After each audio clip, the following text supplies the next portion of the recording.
o que tem de filho do diabo mercenário atrás de púlpito hoje engravatado, de Bíblia na mão pregando, falando Jesus, Jesus, o que tem hoje é impressionante. Parece que Pedro estava assistindo uma televisão. Impressionante, inigualável essa revelação. Amém. Salmo 139 diz assim: Senhor, tu me sondas e me conheces. Sabes quando me sento e quando me levanto, e acompanhas o meu pensamento, onde quer que eu esteja. Discernes minha caminhada e a minha pousada, e estás a par de todos os meus intentos. Porquanto a palavra ainda não chegou à minha língua, e tu, ó Eterno, já o conheces completamente. Tu me envolves por trás e pela frente e pões sobre mim tua mão. Tal conhecimento é para mim demasiado maravilhoso, tão elevado que não posso compreender totalmente. Para onde poderia eu fugir do teu espírito? Para onde poderia correr e escapar da tua presença? Se eu escalar o céu, aí estás. Se me lançar sobre o leito da mais profunda sepultura, igualmente aí estás. Se eu me apossar das asas da alvorada e for morar nos confins do mar, também aí tua mão me conduz, tua destra me ampara. Vá até o verso 23, irmão. Diz: sonda-me, ó Deus, e analisa o meu coração. Examina-me e avalia as minhas inquietações. Vê se há em mim algum sentimento funesto e guia-me pelo caminho da vida eterna. Amém, irmão? Podem sentar. Irmão, esse salmo que é considerado o salmo da onisciência de Deus, né? Se eu estou em cima, tu sabes, se eu estou embaixo, tu sabes, se eu estou no profundo do mar, aonde eu vou, tu sabes tudo. É o salmo da onisciência. Algumas bíblias dizem onisciência e onipotência. As mais antigas diziam só a onisciência, mas enfim, é o que nós vemos. E o salmista aqui, ele descreve como sendo exatamente isso, que Deus conhece, sabe tudo. É Davi, né? E quando ele está concluindo essa linha de pensamento dele, lá no verso 23, ele diz: sonda-me. Porque ele disse: tu sabes tudo, se eu subir, ainda a palavra não me chegou à boca, tu já conhece tudo completamente. Então ele diz: sonda-me, ó Deus, analisa o meu coração. Analisa o meu coração. Há uma passagem bíblica que diz que enganoso é o coração do homem, né? Quem o discernirá? Analisa o meu coração, examina-me e avalia as minhas inquietações. Aí depois, vê se há em mim algum caminho mau e guia-me pelo caminho eterno. Aqui diz: vê se há em mim algum sentimento funesto e guia-me pelo caminho de vida eterna. Porque quando diz a versão antiga, vê se há em mim algum caminho mau, essa aqui diz algum sentimento mau, problemático, defeituoso, porque são exatamente os nossos sentimentos que nos guiam. Você sabia que você é guiado não pelos seus passos, mas pelos seus sentimentos? Quando você deixa o sentimento de ódio te dominar, os seus passos vão seguir esse caminho. Sentimento de vingança, o sentimento de, seja lá o que for, de inveja. Nós, seres humanos, somos guiados pelos nossos sentimentos. Então, o que você precisa? Renunciar, como diz a Bíblia, negue-se a si mesmo. Você tem que negar os teus sentimentos para poder andar na direção que o Espírito Santo te dá, porque o Espírito Santo, na hora que você está irado, para ele não interessa, ele quer te dar o sentimento de ir lá e falar de alguém, de amor, sei lá, acabou. E na hora que tu está amando, completamente apaixonado, está nas nuvens e nas estrelas, se ele te der uma palavra de ira, uma palavra de morte, é aquela que tu tem que dar. Então, para isso, você tem que negar-se a si mesmo. Os grandes profetas tiveram que chegar na nação de Israel e dizer assim: vocês vão tudo cair à espada, vão ficar picadinhos, vocês vão ser massacrados. Babilônia vai vir aí, vai carregar vocês, como diz, no anzol. E foi o que aconteceu. Babilônia meteu anzol na boca dos judeus e arrastou para a terra dos caldeus. Então, não interessa o sentimento de patriotismo ou do irmão judeu, o profeta é levantado e ele tem que se negar para cumprir os projetos de Deus. Então, os nossos sentimentos podem nos guiar, sim, veementemente. E Davi diz: vê se há em mim algum caminho mau, guia-me pelo caminho eterno. Então, irmão, veja bem, você acha que tem lógica? O salmista Davi, não sei com que idade ele estaria aqui nesse Salmo 139, para ele dizer assim: vê se há em mim algum caminho mau. Deus diria para ele o quê? Toma vergonha, cara. Tu não conhece os teus caminhos? O fato é, irmão, o fato é que há caminhos maus que muitas vezes não discernimos. E Davi, não só Davi, foi um homem que conheceu isso. E as lições bíblicas são a glória que nós temos. Por isso diz a Escritura sobre si mesmo, que lâmpada para os nossos pés e luz para o nosso caminho é a tua palavra. E aí, nesse sentido, em primeira mão, a palavra é escrita mesmo, porque aqui, se Deus reserva 66 livros, é justamente para que nós tenhamos uma biblioteca de exame de como nos conduzir. Davi diz assim: ensina-me os teus mandamentos, para que eu não peque contra ti. Quando Davi aqui diz: vê se há em mim algum caminho mau, faz todo sentido. Por exemplo, ele mesmo viveu isso. Ele está lá vivendo no palácio tranquilamente.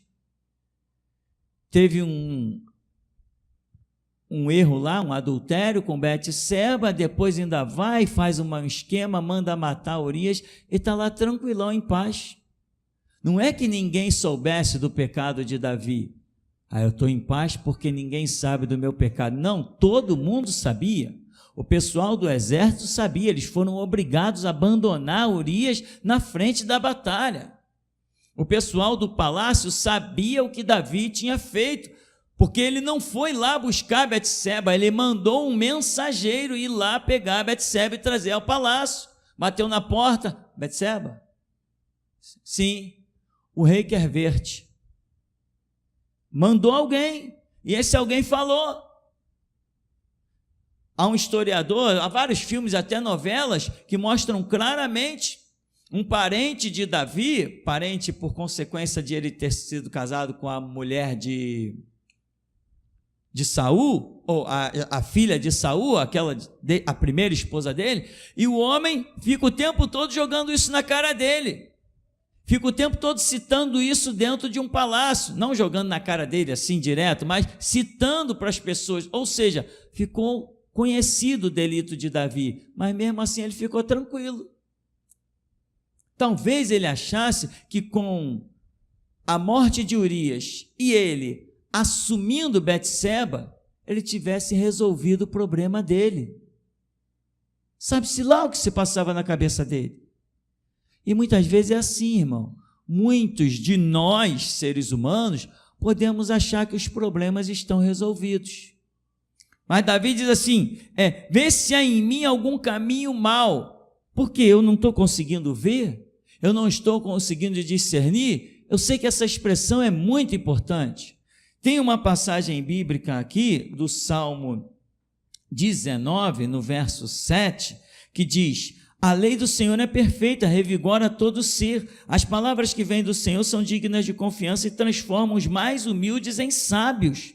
Os preceitos do Senhor são justos e proporcionam alegria ao coração. Os mandamentos do Senhor são cristalinos e iluminam o entendimento.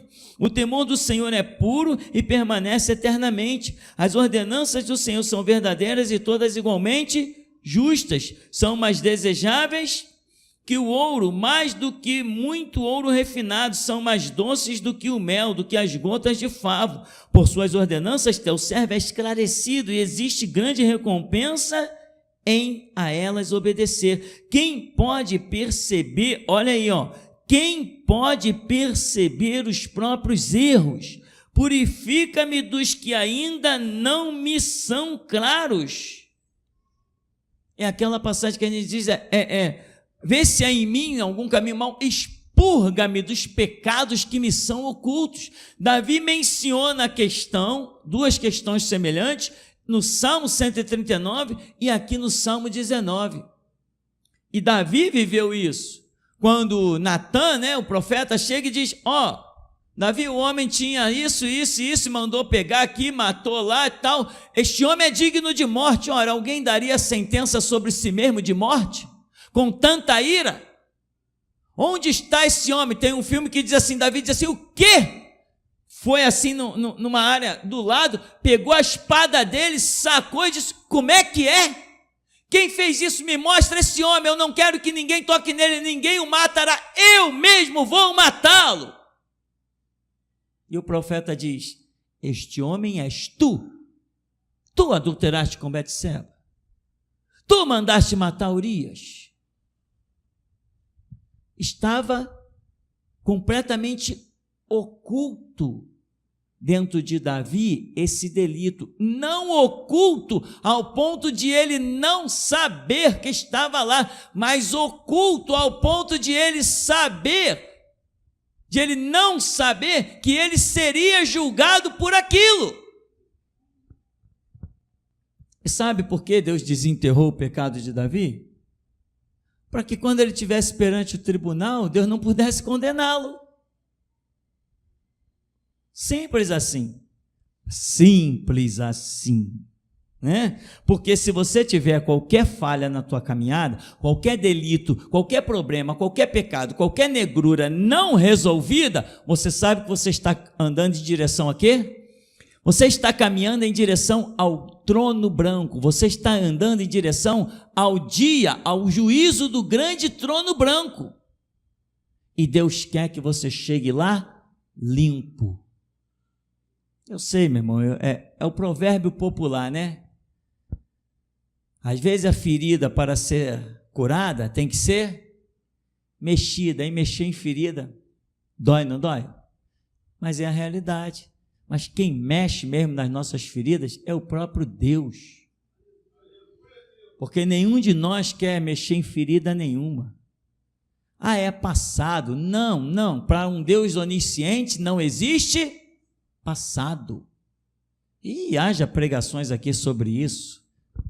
Irmão, conserta o teu passado para que o teu futuro não entre em condenação e coisas desse tipo, que eu parecia até poeta pregando aqui, de tantas coisas que Deus dava assim, vislumbrantemente. Então, irmão, vê se há em mim algum caminho mau, expurga-me, Deus, limpa-me, purifica-me dos pecados que me são ocultos. E Davi, a grande prova de que tinha na vida dele um pecado oculto, não oculto no sentido de ele não saber que havia sido feito aquilo. Eu não sei quanto tempo se passou entre o delito de Davi e o tempo que o profeta esteve na presença dele para dizer, este homem és tu. Eu não sei quanto tempo se passou, mas o fato é que para Davi o assunto estava encerrado, mas para Deus estava vivo e eficaz, causando seus problemas no mundo espiritual. Teve um outro homem que achou que ele estava bem certo. Quer ver? Saul. Saul não achou que estava certo. Lembra do episódio? Foi para a guerra. Quando Samuel chega, depois da guerra, Samuel chega, Saul escuta, como é que é? Samuel está aí? Sai da tenda correndo, Samuel, que bom você aqui, temos a vitória do Senhor, eu executei toda a palavra do Senhor. O que ele disse? Eu executei toda a palavra do Senhor. Aí Samuel diz assim, executou? Então que mugido de vacas é esse que eu estou ouvindo? E que balido é esse que eu estou ouvindo de ovelhas? E o que esse homem está fazendo vivo? Era o rei dos amalequitas.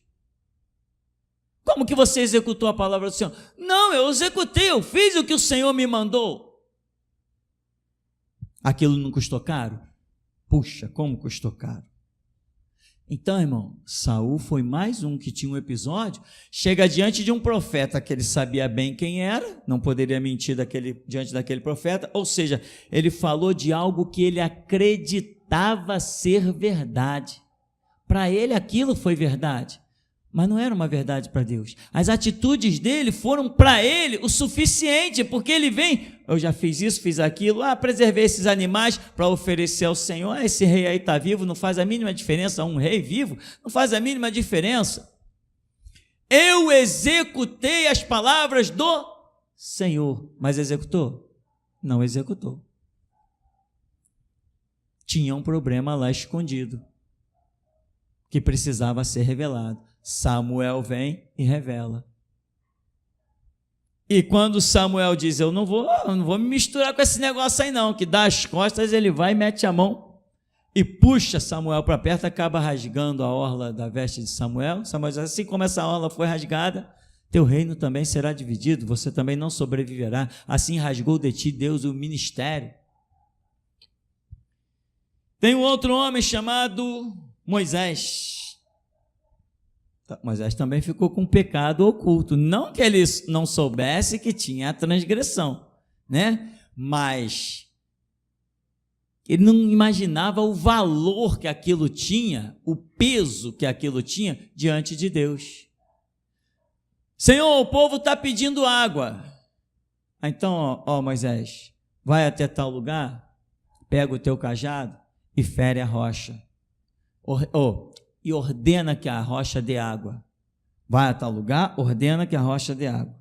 Moisés chega lá, segundo alguns, né? Rocha, dá água. A rocha não deu água. Aí ele pega o cajado.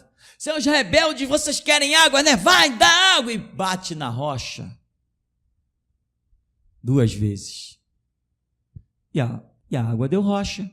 Tá tudo certo. Deus falou, vai lá, ordena a rocha. Eu dei uma porradinha, ajudei, né? Deu uma ajudinha para Deus. Deu uma pancadinha e tal, saiu água, tá tudo bem. Qual era o objetivo? Não era sair água? Saiu água. Não era alimentar o gado, não era alimentar o povo, não era saciar todo mundo. Saciou, tá tudo certo. O pecado ficou escondido, oculto. Aí passou um tempo. Nesse tempo que passou, não sei se foi pouco ou muito, Moisés está tranquilão, no meio do povo, andando para lá, feliz, todo mundo viu que ele tem poder, que ele tem autoridade, sei lá, estou cogitando aqui no meu pensamento. Daqui a pouco ele escuta uma voz assim, Moisés, entra na tenda que eu quero falar contigo. Aí, dá licença aqui que o Senhor me chama na tenda. Moisés, por que não temeste para me santificar diante do povo? Quando eu te disse, ordena a rocha. Mas, Senhor, ordenei a rocha, deu água, brá. Moisés, tu não entrarás na terra prometida. Caramba! Só porque eu dei uma pancadinha, ao invés de ficar falando, eu dei uma pancadinha e isso me custou tão caro assim? Não, Senhor, mas tu sabe, esse povo é rebelde. Moisés, tu não entrarás. Passou um dia, Moisés entra na tenda de novo. Deus, eu vim aqui porque aquela questão da água, Senhor, me perdoa porque, sabe, eu estava nervoso, estressado, tem compaixão. Aí ele escuta a voz dizendo assim, Moisés, tu não entrarás na terra prometida. Senhor, saiu, foi lá, tal. No dia seguinte, vem Moisés de novo. Moisés, tu não entrarás na terra prometida. Passou, tal, vem no 3º dia, Moisés volta na tenda. Senhor, aquela questão. Moisés, tu não entrarás na terra prometida. Aí está conversando Moisés com alguém lá, parece que é Arão. E de repente, Arão diz assim, nós entraremos juntos na terra prometida. Arão não entrou, nós já sabemos disso, mas o historiador coloca lá. Vamos entrar na terra prometida. Aí Moisés diz assim, não, acho que está falando era com Josué, não, eu não entrarei na terra prometida. Como não? Tu és o escolhido do Senhor. Tu libertou o seu povo, tu guiaste o teu povo esses 40 anos. Tu és o escolhido do Senhor, tu és o número 1 do Senhor. Como tu não vai entrar? Não, é claro que tu vai entrar. Não, eu não vou entrar, Josué. Não, tu vai entrar sim, Josué. Eu já orei 3 vezes. Por 3 vezes o Senhor me disse, tu não entrarás. Aí o Josué, parece que é Josué, baixa a cabeça, se entristece, e Moisés também se entristece do outro lado. Sabe, meu irmão, tem coisas que são cobradas, custam um preço. Então, tem coisas que são irrecuperáveis, mas tem outras que são recuperáveis. Então, Moisés entrou numa situação que Deus considerou aquilo tão grave, ao passo que ninguém considerou grave. No arraial ficou todo mundo feliz e ninguém questionou nada, ninguém estava nem aí, mas para Deus pesou muito, ele tinha que ordenar, ele bateu, isso para Deus pesou demais. E se tem certas coisas nas nossas vidas que se nós não corrigirmos, quando Deus nos ilumina e esclarece, essas coisas vão pesar lá na frente. Quando você tem um problema não resolvido no campo espiritual, toda hora o diabo está enchendo o saco de Deus. Olha lá, ó. Olha lá o delito dele. E tu não me deixas tocar nele? Cadê a tua justiça? Aí, aparta de mim, Satanás, vai o diabo. Daqui a um mês volta o diabo. Ah lá, ó, o ponto negro da história da vida dele continua lá e tu não me deixas tocar. Onde está a tua justiça? Ele tem algo que é meu na vida dele, ele tem a mentira. Eu sou o pai da mentira. Ele tem o engano, eu sou o pai do engano. Ele é meu servo, por que tu não me deixas tocar nele? Onde está a tua justiça? E Deus é obrigado a ficar com essa lamúria do diabo por culpa nossa que não corrigimos o nosso passado. E Deus fica tendo compaixão, fica tendo misericórdia.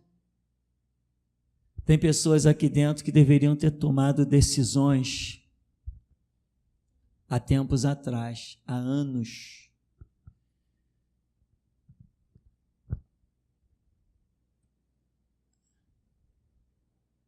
E para quem sabe, a sua vida ficou estacionada até aqui. Não evoluiu em absolutamente nada. Tenha compaixão de si mesmo. Não aceita.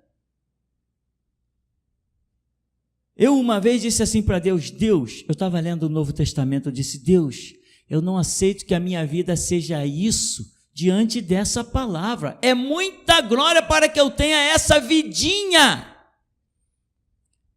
Eu quero ser um homem de fé, Deus. Eu quero ver a tua glória.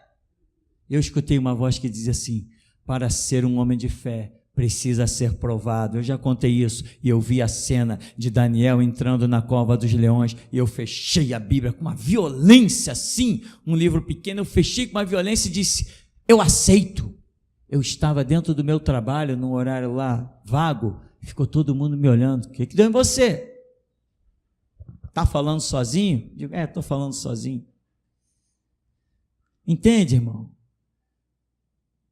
Você pode ter alguma coisa aí dentro da sua vida que você não sabe o quanto isso pode te causar prejuízo, mas Deus sabe que lá na frente, quando você estiver perante o trono branco dele, ele não vai poder deixar passar. Então, ele vai cavar hoje para te mostrar, está aqui, ó.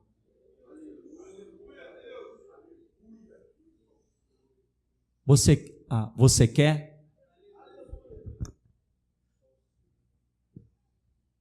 Você aceitaria que Deus falasse contigo? Lá dentro do teu quarto, não, em público. Você tem coragem para isso? Para receber um tratado de Deus a esse nível? Porque eu vou dizer uma coisa, irmãos. Tem coisas que se resolvem dentro do quarto. Tem coisas que se resolvem no vale, tem coisas que se resolvem no monte. Tem coisas que só se resolvem dentro do hospital, na frente de toda a equipe médica. Deus não me expõe. Ah, você já viu, né? Aqui não é assembleia não, né, irmão? Por favor. Você já viu os assembleanos, quando eles têm aquela mochila carregada de hipocrisia, canalice e pecado, aí eles já entram assim na igreja. Não, irmão, porque Deus não envergonha ninguém, porque está com medo. O nosso Deus não só envergonha, como mata. O Deus da geração de Jesus Cristo não só envergonha, como mata. Mas quando ele envergonha, sabe para que é? Quando Deus te envergonha, sabe por quê? Ele te envergonha para não ter que te matar. Por isso diz a Escritura: humilhai-vos debaixo da potente mão de Deus, para que a seu tempo vos exalte. Então, irmão, está na dispensação da humilhação, os cacos quebrados? Deixa a dispensação passar no tempo de Deus. Aguenta firme. Aguenta firme as pancadas. Agora, não tenta esconder de Deus o que você sabe que não é possível. Se você não for transparente, não vai adiantar. Você tem que ser transparente. Deus já mostrou a ampulheta dessa dispensação já rachada já. Rachada, a coisa vai, ou seja, vai ser antecipada. Deus falou, é até o final do ano. Até o final desse ano, meu irmão, não sei se vai ter aqui 5, se eu vou pregar para 5, para 50, para 10, isso não me interessa, irmão, isso não me interessa. Ah, pastor, mas se a igreja ficar só com 5 membros, como é que tu vai comer? Não é a igreja que te sustenta com os dízimos e ofertas? Vamos considerar que sim. Vamos considerar que sim. Só que quando Deus me chamou, Ele disse assim, faz a minha obra que eu te sustentarei. Só que Ele não disse que seria com dízimos e oferta. Ele não disse que seria com dinheiro. Tem um anjo que serviu Elias. Tem um maná que desce no deserto.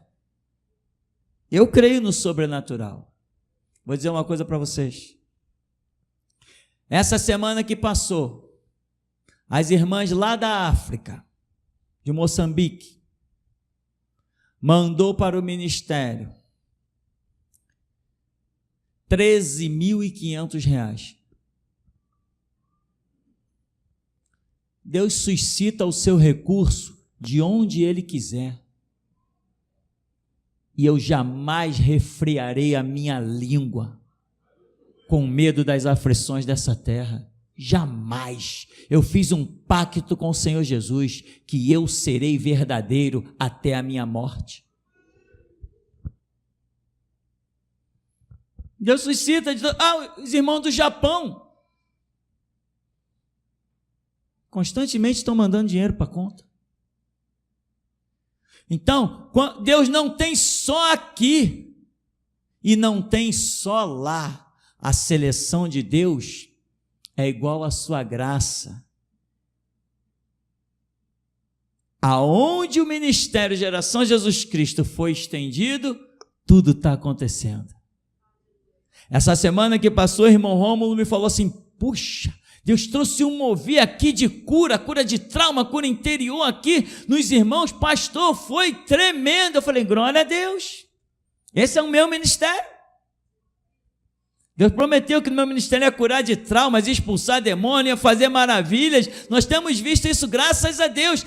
E começou os irmãos lá do sul mandar, tem até 2 irmãos aí que estão nos visitando lá do sul, começaram a me mandar pelo WhatsApp algumas experiências tremendas. Eu falei, glória a Deus, exatamente o que temos visto aqui, eles estão vendo lá, porque Deus é o mesmo, o ministério é um só. Então, irmão, há um mover, e eu não estou nem aí se aquela caixa tem dízimo, se não tem. Ih, irmão, acredite, a minha esposa ainda há pouco foi mexer ali, tirar a poeira, falou assim, a caixa aqui com as chavinhas lá da caixa de oferta está aberta, tu mexeu aqui? Eu falei assim, não mexi não. Ela falou, tu viu as ofertas do último culto? Eu falei, não vi não. Nem vi as ofertas do último culto.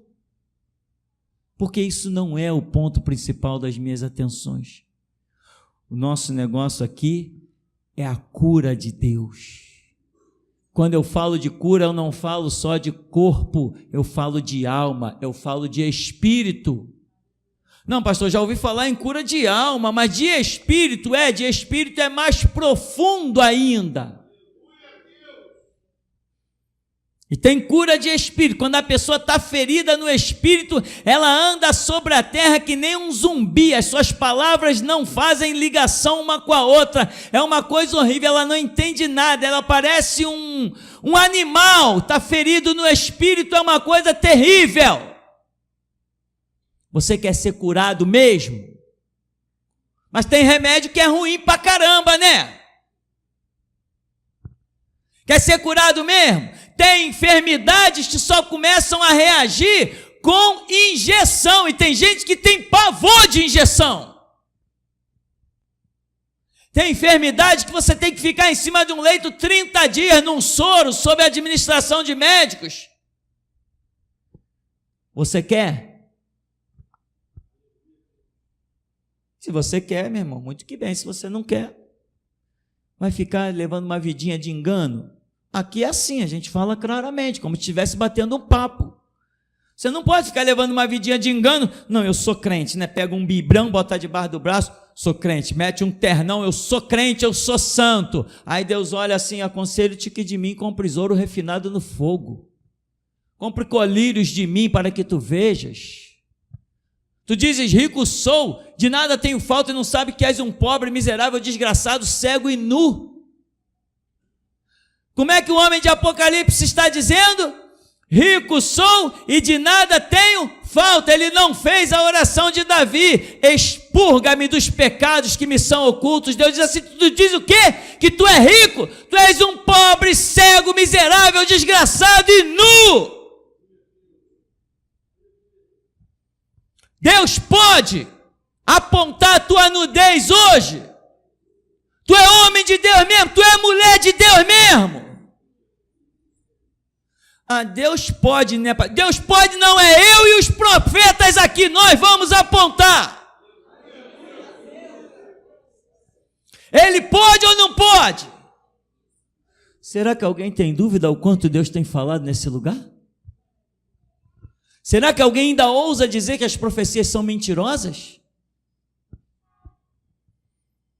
Se ousa, meu irmão, eu te digo, cego, pobre, miserável, nu, porque se tem um lugar que Deus tem falado, aonde eu nunca vi igual, e olha que eu passei por lugares, esse lugar se chama Geração Jesus Cristo. Como Deus falou, estou levantando esse ministério como chicote do mundo. Chicote do mundo! E você acha que você vai entrar aqui, Deus vai chicotear lá fora e você vai ficar isento? Primeiro a ser chicoteado nessa obra fui eu, meu irmão. Para Deus me provar, saber. O Salmo, eu não frisei, diz assim, sonda o meu coração. Irmão, do coração procedem as saídas da vida. No coração é o que está oculto, que ninguém conhece em você, só Deus. Você aceita que Ele sonde o teu coração e pegue as pérolas negras, vou assim chamar, do teu coração e diga, exponha para todo mundo? Quando Deus aponta o nosso pecado, é a nossa chance de se redimir dele. Como eu glorifico a Deus, aquela velhinha que me encontrou no alto do monte e diz assim, irmão, quando tu passou por mim, Deus me deu uma palavra. E assim te manda dizer o Senhor. Fecha a tua boca e faz apenas o que ele te mandar. E ela achou que eu fosse reagir, nunca vi aquela mulher no monte, no meio da rua. Às vezes as pessoas acham que a gente vai reagir, né? Uma velhinha desse tamaninho, uma tampinha, eu na época até malhava, era meio fortinho. Então, às vezes a pessoa, no meio de um deserto, a pessoa não sabe que reação vai ter, né? Quando ela deu um recado assim, humildemente, eu falei, não, irmã, a senhora está certa. É isso mesmo que eu tenho que fazer, fechar a minha boca.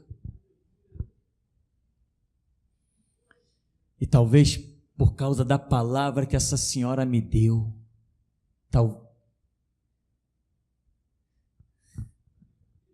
eita glória, vou continuar no talvez só por causa dessa palavra, eu não tenha me perdido e tenha chegado até aqui, porque alguém apontou em nome do Senhor o dedo para mim, assim te manda dizer o Senhor.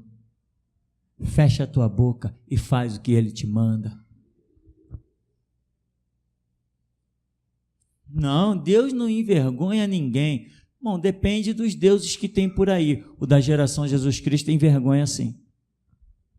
Mas quando Ele te envergonha, quanto mais profundo é a minha ou a sua vergonha, quando Ele nos amassa, significa, meu irmão, que tanto mais Ele quer que nós nos recuperemos.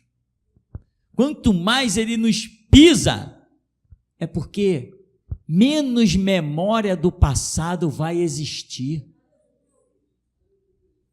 Se alguém vem um vaso, presta atenção, nós vamos encerrar aqui, tem um vaso, alguém chega e diz assim, dá uma pancada, uma martelada nesse vaso aí, eu vou dar uma martelada só, preft, o que acontece? Ele fica um monte de caco inteiro, não fica? Aí alguém diz assim, agora cola.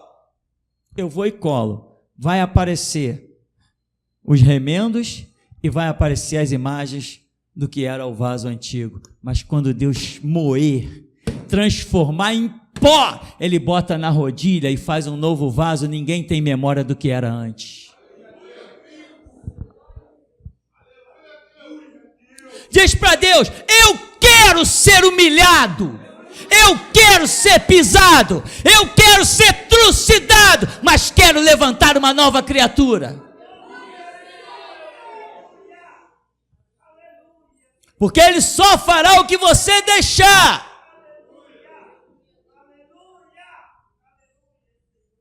Se tu queres e se tu creres, tu verás, irmão. Aqui tu verás a glória de Deus. Porque aqui Ele tem liberdade. Aqui não me interessa dinheiro nem multidão. Se eu com o meu ministério conseguir colocar um no reino de Deus, uma alma vale mais que o mundo inteiro. Então, irmão, som do teu coração agora. Deus conhece o teu coração, mas Ele precisa trabalhar nessa noite para que você mesmo conheça o teu coração. Deus conhece, Deus sabe todas as coisas, mas você não sabe. Ele quer que você saiba das coisas, Ele sabe. Então, irmão, atente, né? Humilhai-vos debaixo da potente mão de Deus, para que a seu tempo vos exalte. Então, muitas vezes Deus traz juízo por palavras que vêm na voz de homens. As palavras são de Deus, mas a voz é de homens. Olha, a Babilônia vem, olha o Egito, olha isso, olha aquilo. São homens, são palavras de homens, mas o poder é de Deus. E muitas vezes a tua humilhação vem pelo dedo de um homem, mas o poder é de Deus. Ebenezer, até aqui nos ajudou o Senhor. Aleluia, louvado seja Deus. Mestre, a visão que o Espírito de Deus me deu nesta noite, eu vi 7 colunas, e essas 7 colunas possuíam olhos, e as colunas percorriam toda a congregação. Então essa visão cessou. Logo em seguida, eu vi se levantar um muro, e este muro estava em construção. Eu vi então o anjo trazer 2 colheres de pedreiro entregar o nosso irmão Borba e o nosso irmão Luiz. Então essa visão cessou. Amém. André? Volta aí.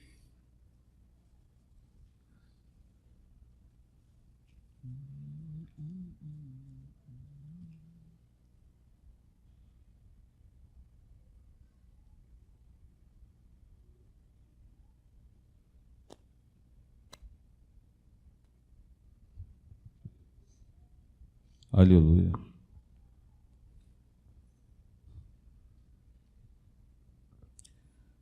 Mestre, antes de começar o culto, desceu um leão e desse lado direito do Senhor, e ele estava muito bravo. Ele caminhava aqui na frente, ele passava suas garras no chão, ele passava como se arranhasse, mas ele não arranhava o piso da igreja.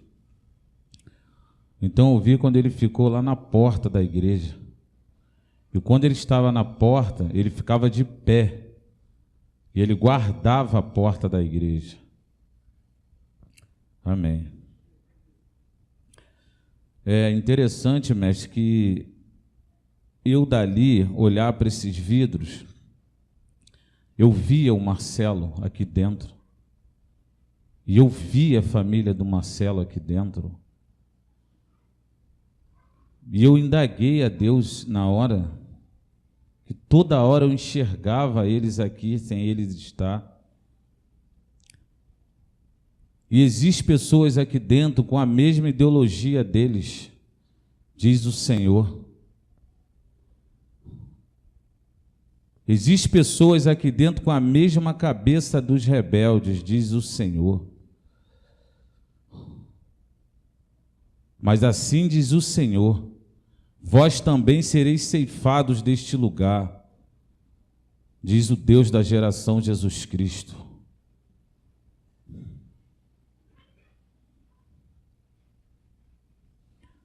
É a irmã Rosana Paiva, né? A sua vontade de estar aqui dentro, ela é falsa.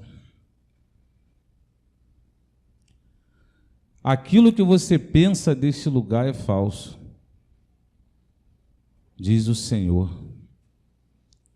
Você tem os seus próprios pensamentos. E você mesmo abriu mão desse lugar, diz o Senhor. Irmão Borba, eu vi um anjo, esse anjo tinha uma máquina, e ele raspou o cabelo da perna esquerda do irmão.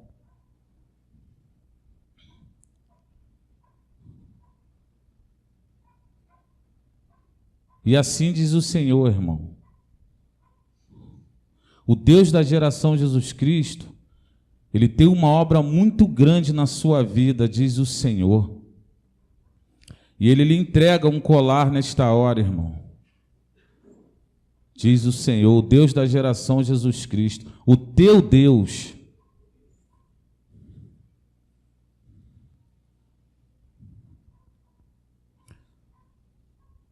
Eu vi uma nuvem, mestre, de misericórdia neste lugar hoje. E eu tenho visto essa nuvem desde que começou o culto. E essa nuvem paira sobre você, Dominique.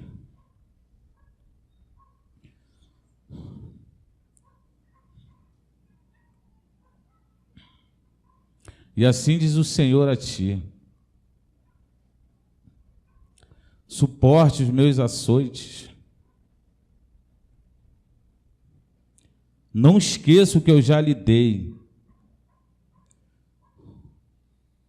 Não esqueça o que eu já fiz na sua vida, diz o Senhor. Eu envio a minha nuvem de misericórdia a ti, diz o Senhor. Eu vejo as suas costas abertas. Os meus açoites têm te machucado, mas sou eu quem bato, diz o Senhor. Não se escondas, diz o Senhor. Assim manda dizer o Deus da geração Jesus Cristo a teu respeito.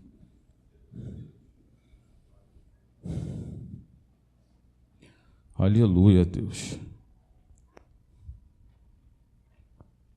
Irmã Efigênia,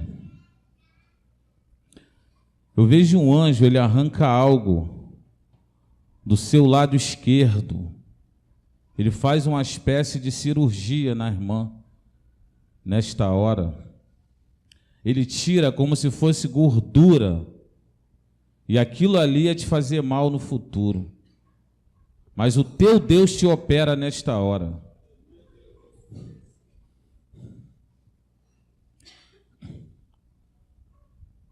E eu vejo, Borba e Luiz, uma blindagem do Senhor nos irmãos. E essa blindagem é para quando vocês forem embora daqui. É uma proteção de Deus. E eu vejo uma turbulência lá na frente, no caminho que vocês vão passar. Mas o Deus da geração Jesus Cristo traz livramento a vocês nesta hora. Mas assim diz o Senhor: não duvides, diz o Senhor. Deus vos livra nesta hora. No caminho de volta de vocês havia uma cilada de Satanás, mas Deus traz livramento a vocês nesta hora, irmãos. Diz o Senhor, o Deus da geração Jesus Cristo. Mestre, eu vejo uma grande máquina no meio da igreja. E essa máquina é aquelas máquinas de moer. Impressionante. Até mesmo as pepitas de ouro ele coloca dentro dessa máquina para moer. Irmã Cláudia, eu vejo os seus braços feridos, as suas costas feridas, o seu rosto desfigurado. E assim diz o Senhor: tu tens sentido dor nesta obra, tu tens sofrido nesta obra, mas assim digo eu a ti, tu tens sido a minha número 1, diz o Senhor. Tudo aquilo que eu tenho lhe dado, tu tens falado. Tudo que tenho entregue a ti, tu não tem negado. Por isso eu lhe exalto nesta hora, diz o seu Deus. Tu és a minha número 1, diz o Senhor. Amém, mestre. Até aqui.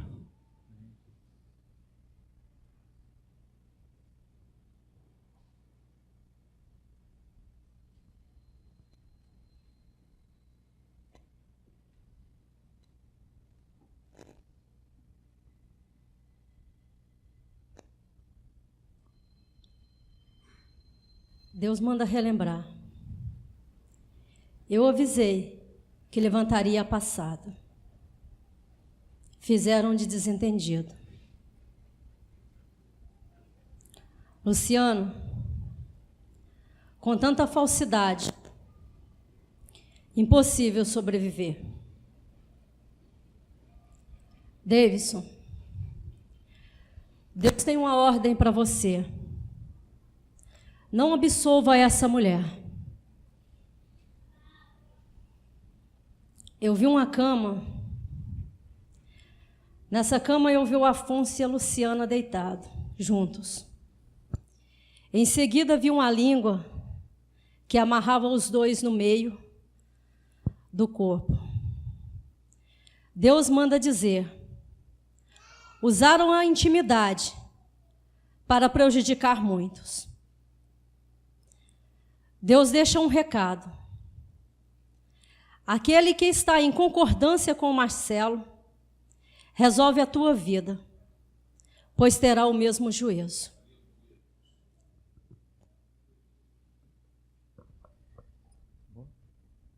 Davidson? Não? Bem? Vamos ouvir, irmão Romulo? Tem algo mais?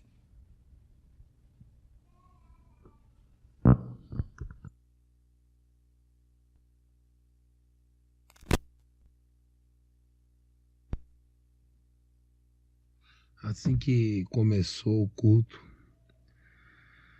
eu contemplei um grande coração e eu vi uma agulha e ela feria esse coração. E assim diz o Senhor, essa noite ferirei alguns corações. Mestre, quando o Senhor falou que foi muitas vezes humilhado dentro de igrejas, eu vi o Senhor como um grande vaso. E eu vi o Senhor sendo humilhado, eu vi o Senhor sendo acusado. E cada vez que isso acontecia, um ser vinha e colocava mais argila, ia reforçando o seu vaso, que era o Senhor, né? Essa visão que eu vi. E ia forçando muito, e o Senhor é um vaso muito forte mesmo. E eu vi o Senhor ser adornado, muito bonito. E toda a caminhada de humilhação que o Senhor teve, cada vez mais o seu vaso ia sendo reforçado. Ou seja, a humilhação, quando não vem de uma forma justa pelaquilo que a pessoa fez, ou seja, ela é injusta, Deus reforça o vaso. É isso que eu compreendi da visão. Amém. Irmão Alessandro, eu vi um grande monte na sua frente. Um monte que era até maior do que você. E quando o Júnior louvava, eu vi um anjo chegando e empurrando esse monte. E esse monte foi retirado da sua frente.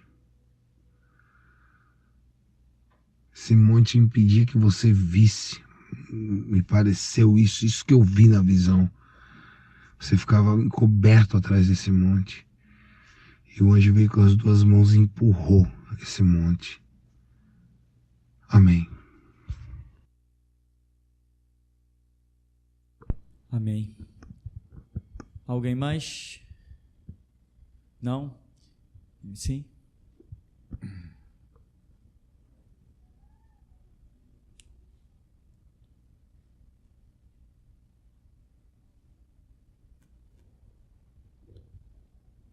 Aleluia. Tem uma corda pendurada, Eronilde. E essa corda, ela está na proximidade do seu pescoço. E é aquela corda que enforca. E assim diz o Senhor: o teu tempo neste lugar está se findando, diz o Senhor.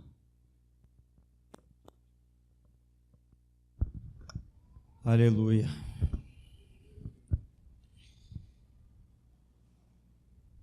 Buscai o Senhor enquanto está perto. Invocai-o enquanto se pode achar. Porque chegará uma hora que todo mundo saberá que verdadeiramente o Filho de Deus esteve neste mundo. Morreu pela humanidade. Foi rejeitado, foi humilhado.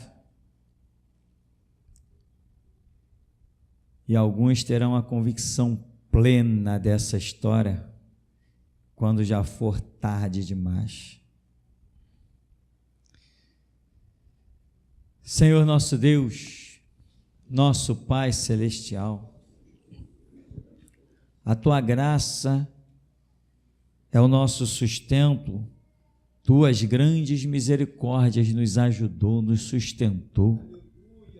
Todo o mérito é teu, meu Senhor. Toda a honra e toda a glória a ti pertencem, Senhor. Quem é o vaso, Senhor, que consiga ficar de pé ante a tempestade? Quem é o vaso, Senhor, que consiga sobreviver diante das marretadas que este mundo, ó Deus, não se cansa em dar?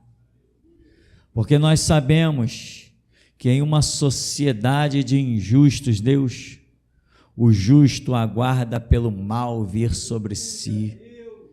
Mas Deus, a tua promessa é o nosso sustento. 1000 cairão ao nosso lado, 10.000 à nossa direita. E nós, Senhor, não seremos atingidos ao ponto de naufragar, ao ponto de cair, porque somos atingidos sim, Deus, muitas vezes. E as lágrimas correm, as lágrimas rolam, mas está escrito: Deus enxugará dos nossos olhos toda lágrima. Isso, Senhor, são as tuas grandes obras realizadas nas nossas vidas. Por isso nós te damos graças, em nome de Jesus.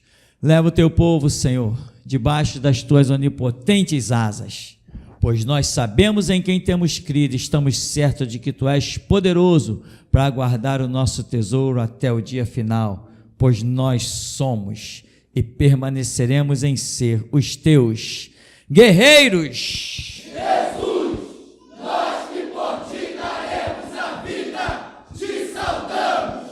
Aleluia! Vamos em nome de Jesus.